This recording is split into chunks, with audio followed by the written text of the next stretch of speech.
ओम।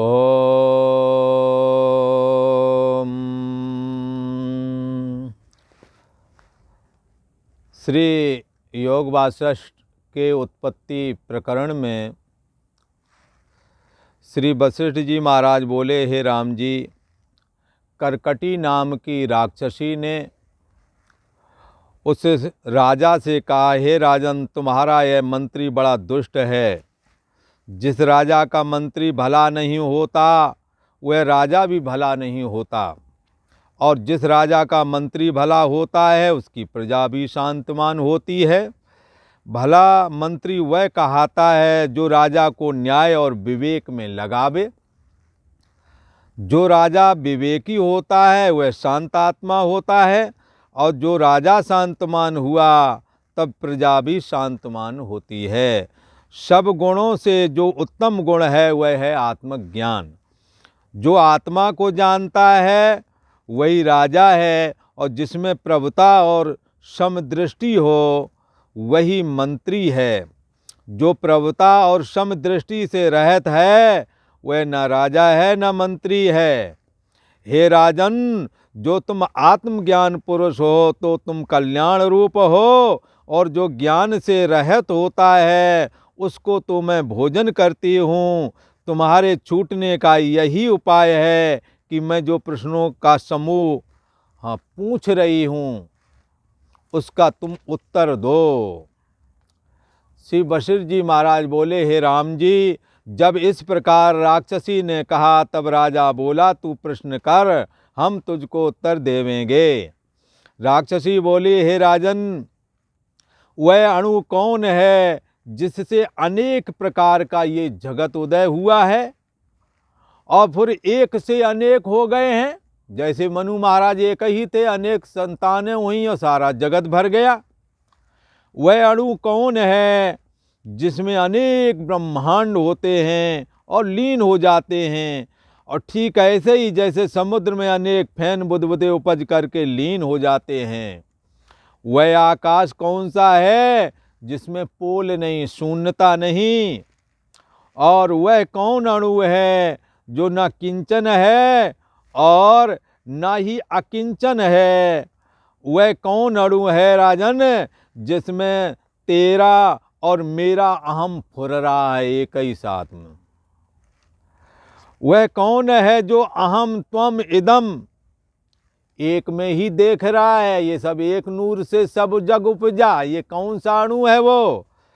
ऐसा करकटी पूछ रही है। हे राजन, वह कौन अणु है जिसको अपने ढांपने तक की सामर्थ्य नहीं, इतना व्यापक है, सबको ढांप रहा है, उसको कोई नहीं उसको कोई ढांप नहीं सकता, छिपा नहीं सकता। जैसे कपड़े से शरीर ढांप दिया जाता है ऐसे उसको कोई ढांप नहीं सकता, वही सबको ढांप रहा है। वह कौन अणु है जिसमें सब जीते हैं और जिसमें सब मर के लीन हो जाते हैं। वह कौन अणु है जिसका कोई अवयव नहीं, हाथ पैर आदि जैसे शरीर में होते हैं ऐसे उस अंतर्यामी आत्मा में, सत्तात्मक ब्रह्म में कोई अवयव नहीं है, और सब अवयव जितने भी हैं सबको धारण भी वही कर रहा है। जैसे रामायण में कहा, आनंद रहत सकल रस भोगी।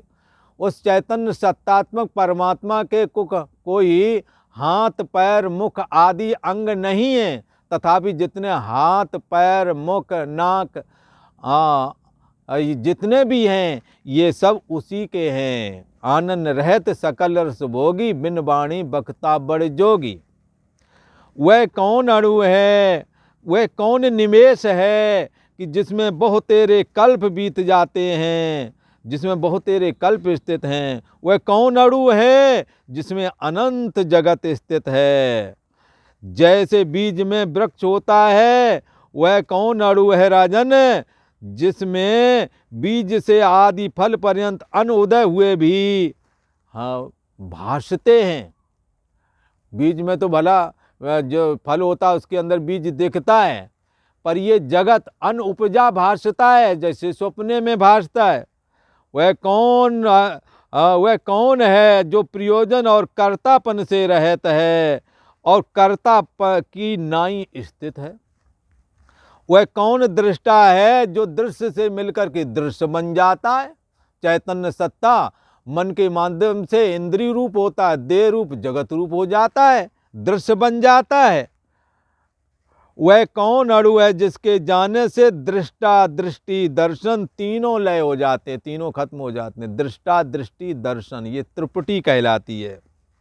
जैसे सोना के जान लेने से आभूषण सोना रूप हो जाता है, ऐसे वो तत्व कौन सा है? वह कौन है जिससे भिन्न कुछ भी नहीं, जैसे जल से भिन्न कोई फैन बुदबुदा तरंग आदि का अत्यंत अभाव होता है।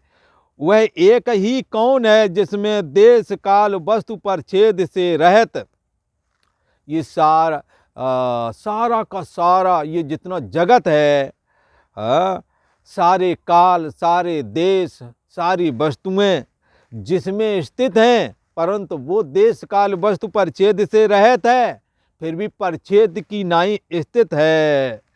वो अणु कौन सा है? ऐसी करकटी नाम की राक्षसी उससे प्रश्न कर रही है। वह कौन है जिसके देखे सत्ता सत्ता सब लीन हो जाते हैं, जिसमें वह कौन अणु है, वह कौन चैतन्य सत्ता है जिसमें भ्रम रूपी अनंत जगत स्थित हैं। ये करकटी उस किरात देश के राजा को ये पूछ रही है, हे राजन, इन प्रश्नों का उत्तर ये जो उत्तर है वो जो विद्वान पुरुष हैं वो उनके लिए इन प्रश्नों का उत्तर सुगम है। इन संशयों को वह शीघ्र ही निवृत्त कर सकता है जो तत्वज्ञानी है, परंतु अज्ञानी को इसका उत्तर देना कठिन है।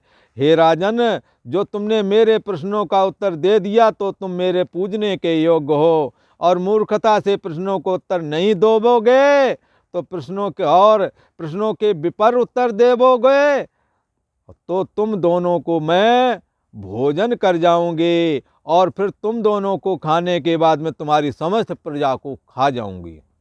क्योंकि मूर्ख पापियों का मारना श्रेष्ठ है, आगे को पाप करने से वो छूट जाएंगे। श्री वशिष्ठ जी महाराज बोले, हे राम जी, इस प्रकार राक्षसी कह करके शुद्ध आशय को लेकर तूष्णी हो गई, चुप हो गई।